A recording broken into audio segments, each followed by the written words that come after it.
मैं करवा देता हूँ। सबसे पहले मैं सभी हमारे जो पत्रकार और छायाकार साथी पहुँचे हैं सभी का यहाँ पहुँचने पर स्वागत करता हूँ। और आज हमारे बीच में जो विषय रखने के लिए आपसे बातचीत करने के लिए हमारे बीच में जो पहुँचे हैं मैं उनका परिचय करवा देता हूँ। आप श्रीमान सत्यप्रकाश जरावता जी जो पटौदी से विधायक हैं और भारतीय जनता पार्टी के SC मोर्चे के अनुसूचित मोर्चे के प्रदेश के अध्यक्ष हैं। आज हमें प्रेस को संबोधित करने के लिए हमारे बीच में वार्ता करने के लिए हमारे बीच यहाँ पहुँचे हैं। मैं इनका भी स्वागत करता हूँ, अभिनंदन करता हूँ और निवेदन करता हूँ कि वो प्रेस के साथियों से अपनी बात रखें। सभी साथियों को नमस्कार। मित्रों, जैसा कि आप सब लोग जानते ही हैं कि चुनाव में मात्र 10 दिन के लगभग समय रह गया है और जिस तरह से लोकसभा चुनाव के अंदर कांग्रेस पार्टी ने एक भ्रम फैलाया था कि बीजेपी सत्ता में आती है तो संविधान और आरक्षण बदल देगी, लेकिन आज कांग्रेस पार्टी का असली चेहरा देश के सामने आ चुका है। एक तरफ जहां पार्लियामेंट के अंदर जाकर संविधान, एक पवित्र संविधान को हाथ में ले जाकर और वहां शपथ लेते हैं, तो दूसरी तरफ कांग्रेस पार्टी के राष्ट्रीय अध्यक्ष राहुल गांधी जी अमेरिका एक यूनिवर्सिटी के कार्यक्रम में कहते हैं कि यदि उन्हें मौका मिला तो वो आरक्षण ख़त्म कर देंगे। मैं आपको कहना चाहता हूँ कि दलित समाज के लिए आरक्षण एक ऑक्सीजन का काम करता है। जिस तरह से शरीर में अगर खून ना रहे तो शरीर ख़त्म हो जाता है, क्योंकि दलित समाज हजारों साल से सामाजिक, शैक्षणिक, आर्थिक और ये कहे कि हर प्रतिनिधि से पिछड़ा हुआ और उसका शोषण हुआ है। और आज नाम मात्र प्रतिनिधित्व कहीं गवर्नमेंट जॉब में हुआ है तो कहीं बिल्कुल भी नहीं है। चाहे इंडस्ट्री हो, चाहे प्रेस हो, चाहे फिल्म उद्योग हो, चाहे खेल हो, थोड़ा बहुत अगर कहीं हुआ है तो वो नौकरी में और जो राजनीति है उसमें हुआ है। और कांग्रेस इसको लेकर परेशान है। कांग्रेस के मूल में यही है। पंडित जवाहरलाल नेहरू जी ने जब बाबा साहब संविधान लिख रहे थे उस समय विरोध किया कि आरक्षण का प्रावधान ना रखा जाए, और उसके बाद कांग्रेस के और जब नेता और उस समय प्रधानमंत्री पंडित जवाहरलाल नेहरू ने सभी राज्यों को पत्र लिखकर कहा कि मैं आरक्षण के हित में नहीं हूँ, आरक्षण नहीं होना चाहिए, आरक्षण से दक्षता प्रभावित होती है। उसके बाद इंदिरा गांधी जी ने, स्वर्गीय श्रीमती इंदिरा गांधी जी ने 39वां 32वां संविधान संशोधन करके और संविधान को ही ख़त्म कर दिया। बेसिक स्ट्रक्चर यानी कि मूलभूत संविधान का जो ढांचा है कि राष्ट्रपति, प्रधानमंत्री, स्पीकर और उपराष्ट्रपति, इनके पद जो है ये सब अगर चुनाव में गड़बड़ होती है तो सब जुडिशल रिव्यू में है। इन्होंने, इंदिरा गांधी जब चुनाव हार गई तो उन्होंने निर्णय लिया कि प्रधानमंत्री हो, चाहे राष्ट्रपति हो, चाहे उपराष्ट्रपति हो, इनके चुनाव को चुनौती नहीं दी जा सकती। कैसी विडंबना है। संविधान की मूल भावना को ख़त्म करने का काम उन्होंने किया। माननीय सुप्रीम कोर्ट बीच में आए, केशवानंद भारती का जजमेंट का हवाला दिया और उसको रद्द किया। तो ये संविधान और आरक्षण की कांग्रेस पार्टी हमेशा खिलाफ रही है। और हरियाणा के अंदर 10 वर्ष से जिस तरह से कांग्रेस का शासनकाल आपने देखा, चौधरी भूपेंद्र सिंह हुड्डा का हम भूल नहीं सकते। आपके यहाँ चाहे गोहाना की घटना रही हो, चाहे मिर्जपुर की घटना रही हो, क्या दलितों को यह अधिकार नहीं? क्या मुख्यमंत्री के लिए कह सके? क्या पिछड़ों का अधिकार नहीं? क्या मुख्यमंत्री की दावेदारी कर सके? अशोक तंवर जी ने जब कोशिश की तो वो अधमरे करके डाल दिए। कांग्रेस का कोई नेता उनसे पूछने तक नहीं गया। ये कैसी कांग्रेस है? एक तरफ दलित हितैषी बनती है। कुमारी शैलजा जी का थोड़ा सा नाम क्या चल गया मुख्यमंत्री के लिए, वो अभी तक घर से बाहर नहीं निकली है। क्योंकि आए, अब भले ही आए, ये कुमारी शैलजा जी का व्यक्तिगत मामला नहीं है, अशोक तंवर जी का व्यक्तिगत मामला नहीं है। ये प्रदेश की 50 लाख दलितों का अपमान है। वो उनकी पार्टी है, वो चाहे वहीं रहे, अपमान सहे और रहे। हमें उससे कोई गुरेज नहीं, लेकिन ये दलितों के सम्मान स्वाभिमान को ठेस पहुंचाने का काम कांग्रेस ने किया है। दलित समाज के आरक्षण जो मिलता जा रहा है उसको नुकसान करने का काम कांग्रेस पार्टी ने किया है।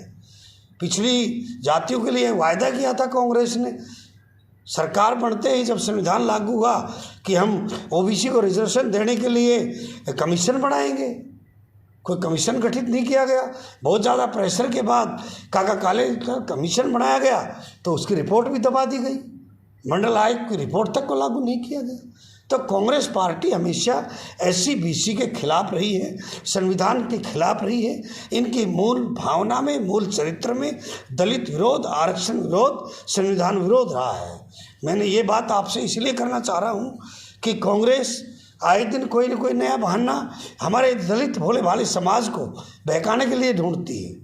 और आज दलित समाज जागरूक हो चुका है, आज दलित समाज पहचान चुका है कि भारतीय जनता पार्टी आदरणीय श्री नरेंद्र मोदी जी के नेतृत्व में देश के अंदर और हरियाणा में आदरणीय नायब सिंह सैनी जी के नेतृत्व में दलित समाज के लिए, गरीबों के उत्थान के लिए, अंत्योदय के मिशन को लागू करने के लिए, समाज के बराबरी के लिए काम कर रही है।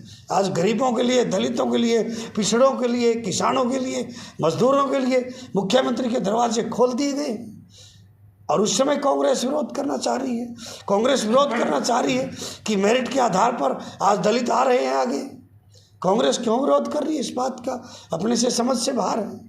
सर, आप दलित नेताओं के नाम ले, सैलजा, अशोक तंवर तो भाजपा में है, क्या उन्हें मुख्यमंत्री बनाएंगे आप? बिल्कुल। अगर हमने कहा ना भारतीय जनता पार्टी, क्या आपने कभी कल्पना की थी आदरणीय नायब सैनी जी मुख्यमंत्री हो सकते हैं? तो अगले ये भारतीय जनता पार्टी है साहब। यहाँ पर राष्ट्रपति से सर्वोच्च पद है, महामहिम रामनाथ कोविंद को बनाया गया। और आज हमारी महामहिम राष्ट्रपति कौन है?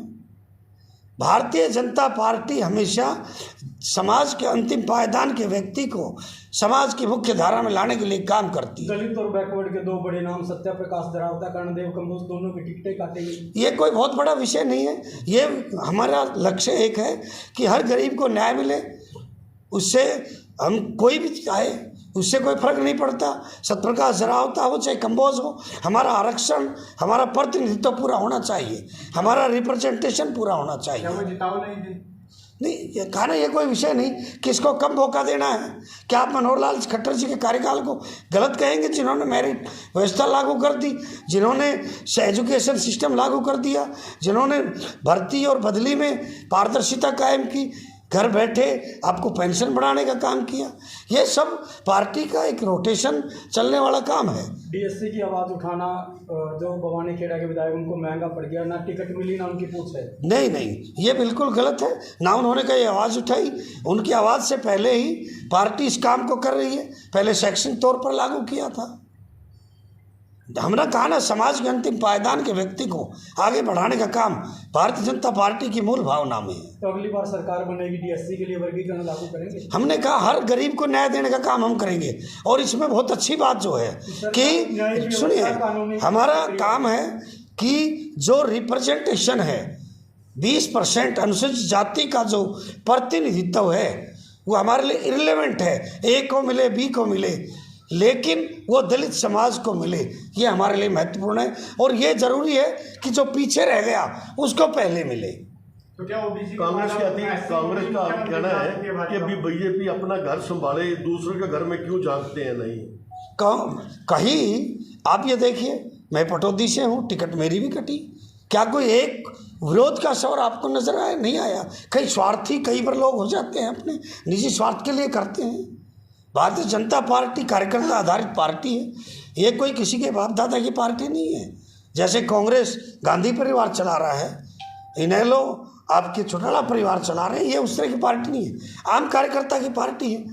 हमने एक बड़ा उदाहरण दिया, मनोहर लाल खट्टर जी, आपके नायब सिंह सैनी जी, योगी आदित्यनाथ जी, नरेंद्र मोदी जी, ये आम व्यक्ति की पार्टी है साहब। आपको मेरा कहने का मतलब ये था कि जो जैसे मनोहर लाल जी ने कहा सुशैलता जी के भी आ जाए, हमारे आ जाए, वो कहते हैं कि भी अपने घर को संभालो, दूसरे के घर में क्यों जाए? वो कहेंगे भी क्या? उनको पता है कि भारतीय जनता पार्टी में सम्मान है, भारतीय जनता पार्टी में हर व्यक्ति की इज्जत है, भारतीय जनता पार्टी हर कार्यकर्ता को काम करने का अवसर प्रदान करती है, हर एक को क्या हमने माननीय अशोक तंवर जी को लोकसभा का टिकट तुरंत दिया और आगे भी पार्टी उनको सम्मान देने। आज पूरे प्रदेश में आज हम कंधे से कंधा मिलाकर माननीय बनवारी लाल जी हो, चाहे माननीय विशंबर वाल्मीकि जी हो, चाहे अशोक तंवर जी हो और सत्यप्रकाश जरावता जी हो, पूरे दलित समाज में आज जागरण का आंदोलन चलाया हुआ हमने। नहीं, फिर दलित नेता शैलजा जी का तो बयान सुना ना आपने कि मैं कांग्रेस में पैदा हुई और कांग्रेस, हमने कहा ना जिनका वो उनका व्यक्तिगत मामला है, उनका व्यक्तिगत उनके कार्यकर्ताओं के हालात पूछिए। ये उनका हमने कहा ना, शैलजा जी का अपमान हो चाहे अशोक तंवर जी, वो उनका व्यक्तिगत इशू है ही नहीं। ये हमारे समाज को अपमानित करने का काम किया है, हरियाणा के 50 लाख दलितों को अपमानित करने का काम किया है। तो वो खुद क्यों नहीं बात रख पा रहे हैं सर? ये उनकी कमजोरी हो सकती है, शैलजा जी की कमजोरी हो सकती है। कमजोर आदमी है दोनों। मैं क्या कह सकता हूँ? अशोक तंवर जी बहादुर है, फटकार के आ गए। कैसे कह सकते हैं अशोक तंवर जी कमजोर है? वो बहादुर है। शैलजा जी में अगर थोड़ा बहुत भी स्वाभिमान है तो आना चाहिए, छोड़ देनी चाहिए। और मैं तो एक बात और कहना चाहूँगा कि जो व्यक्ति अपने सम्मान का, अपने स्वाभिमान की रक्षा नहीं कर सकता तो वो कांग्रेस में रह के हरियाणा के 50 लाख दलितों की सम्मान और स्वाभिमान की रक्षा क्या करेंगे? दलित की बात आपने की है सर, तो कांग्रेस में छोड़कर अगर भाजपा में आते हैं तो उनको मुख्यमंत्री चेहरा भी बना दिया जाए। हम कहते हैं ना, भारतीय जनता पार्टी, हमें देखिए, हमें योग्य कार्यकर्ता भारतीय जनता पार्टी का कहीं भी कोई रहे, सारा देश कांग्रेस का था, बाबा साहब भी कांग्रेस में थे, लेकिन कांग्रेस का जो संरचना हुई वो देश की आज़ादी के लिए हुई। लेकिन उसके बाद नेहरू परिवार ने कब्जा कर लिया, गांधी परिवार ने कब्जा कर लिया। कांग्रेस कहाँ रही देश के आंदोलन की? अपने विचारों से भटक गई थी और तभी तो सब अलग हुए हैं। देश की आज़ादी के बाद सब अलग हो गए। तो आपका क्या कहना है कि भी सिर्फ दलित का जो ध्यान रख सकती है भाजपा ही रख सकती है? बिल्कुल, भारतीय जनता पार्टी ही। और हरियाणा के अंदर इससे बड़ा प्रमाण क्या होगा?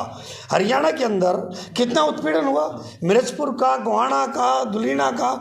माननीय भूपेंद्र सिंह हुड्डा ने ऐसी कमीशन नहीं बनाया। केंद्र में सरकार बार बार डायरेक्शन आती रही। PL पूनिया जी उस समय राष्ट्रीय अनुसूचित जाति आयोग के अध्यक्ष थे, कुमारी शैलजा जी केंद्र में मंत्री थी, भूपेंद्र सिंह हुड्डा जी हरियाणा में कांग्रेस के तरफ से चीफ मिनिस्टर थे। दलितों पर अत्याचार होते लेकिन ऐसी कमीशन नहीं बनाया। हमने कहा माननीय मनोहर लाल जी से, आज ऐसी कमीशन बना दिया। हमने माननीय मनोहर लाल जी से कहा सफाई आयोग बनाओ, उन्होंने सफाई आयोग बनाया। हमने मनोहर लाल जी से कहा घुमंतु जाति बोर्ड बनाओ, उन्होंने घुमंतु जाति बोर्ड बनाया। हमने मनोहर लाल जी से कहा पदोन्नति में आरक्षण दो, उन्होंने पदोन्नति में आरक्षण दिया। और कांग्रेस के कार्यकाल में दराज में रखे रहे। हम कैसे माने? प्रत्यक्ष को प्रमाण की जरूरत ही नहीं है। धन्यवाद। आदित्य ले आओ।